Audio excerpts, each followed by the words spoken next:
Hey there guys, welcome to the first review on this channel, World of Fandom, and today I'll be presenting you my review of the Star Wars movies, beginning with Episode 1, The Phantom Menace. This was an idea from Film Buff 06 and Whoadix Reviews, so thank you very much for the idea, and I will give you both a shout out. Well, I already have given you both a shout out, so thank you very much for that. So, yes, this is the movie that's building up to the complete Star Wars saga. And the Star Wars saga consists of 7 episodes, being The Phantom Menace, Attack of the Clones, Revenge of the Sith, A New Hope, I think The Empire Strikes Back, and Return of the Jedi. I hope I've got that in the right order. And we begin with the first one by reviewing The Phantom Menace. This film was released in 3D last year, I think. Or was it this year? I think it was this year it was released. I'm not too sure on that note, but if you know, then please comment down. So I'm going to give you my review. So I'm just going to start off by saying George Lucas does sometimes, quite often, meddle with things in the Star Wars movies. For example, in this movie, he makes Natalie Portman look like a she-male by the way she sounds like a man, but really she is a 14-year-old girl in the movie. It's insignificant, but it's very weird the way he did that. So why is she sounding like an old man when she can just sound like a 14-year-old girl? It doesn't really make sense. But yeah, that's just weird. And so at the beginning of the movie, we see the Trade Federation is making big deals with the Emperor, but he's not the Emperor yet because Chancellor Palpatine becomes the Emperor, and that's basically it. I honestly think that this movie was to sell action figures, because there's a lot of things in the movie that could have easily become an action figure, and there were a lot of things that became action figures in this movie. Example, Darth Maul, R2-D2, C-3PO, etc. You get the drill. We then go to see the planet Naboo, where we meet Jar Jar Binks for the first time, and this character is fucking annoying. I hate this character so much. When I first saw this character, I thought, oh god, what the hell is this? And throughout the movie, he just annoyed me constantly.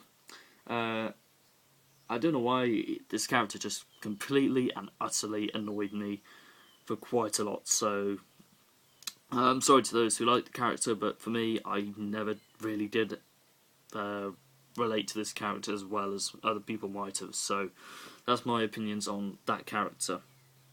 And on Naboo we see big action full of excitement from Jedi smashing the shit out of these droids, which I guess are kind of brilliant to see for the first time, seeing Jedi kick ass, which I guess, you know, is pretty good seeing in the cinema, or just for the first time on TV, just watching these Jedi kick the shit out of these droids. But it gets to the point where, you know, you want a bit of a challenge to these Jedis instead of just full on straight in kick the shit out of these droids. I think we want a bit more than that, than just, yeah, they're going to win anyway.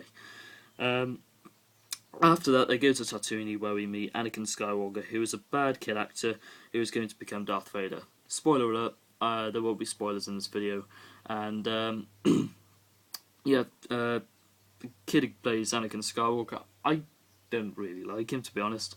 I've never really been too fond of child actors, but there are some great child actors out there in the world, but this one is not, in my opinion.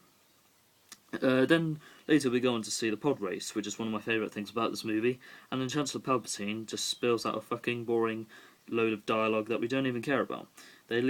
They then leave Coruscant, and Jar Jar Binks is like, "We're gonna go home, motherfuckers," and which makes the music score rises, and they all begin to celebrate. And Coruscant is a fucking shit part of the movie. Towards the last sequences of the movie, we're setting up the final showdown of the Phantom Menace, which is basically Obi-Wan and Qui-Gon Jinn are having an awesome battle with Darth Maul, which I really like the character. If you don't know who Darth Maul is, he's right there in your face on the screen. So yeah, Darth Maul is the first Sith we have encounter in this movie, although Chancellor Palpatine is a Sith, but we don't know that yet. because we find all that out later on in later episodes. And yeah, we see a battle between Darth Maul and Qui-Gon Jinn, who is played by Liam Neeson, and Obi-Wan Kenobi as well.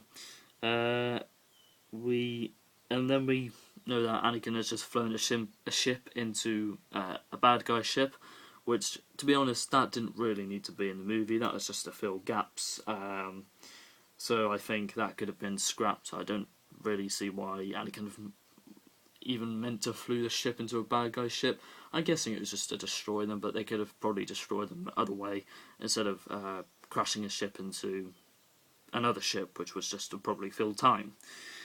And then eventually we see that Darth Maul is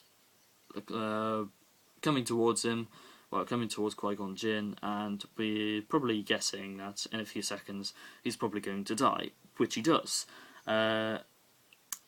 It's just the point, and I think the way that Darth Maul killed Qui-Gon Jinn wasn't the best way to end his death. I think there could have been other ways where Darth Maul could have ended Qui-Gon Jinn's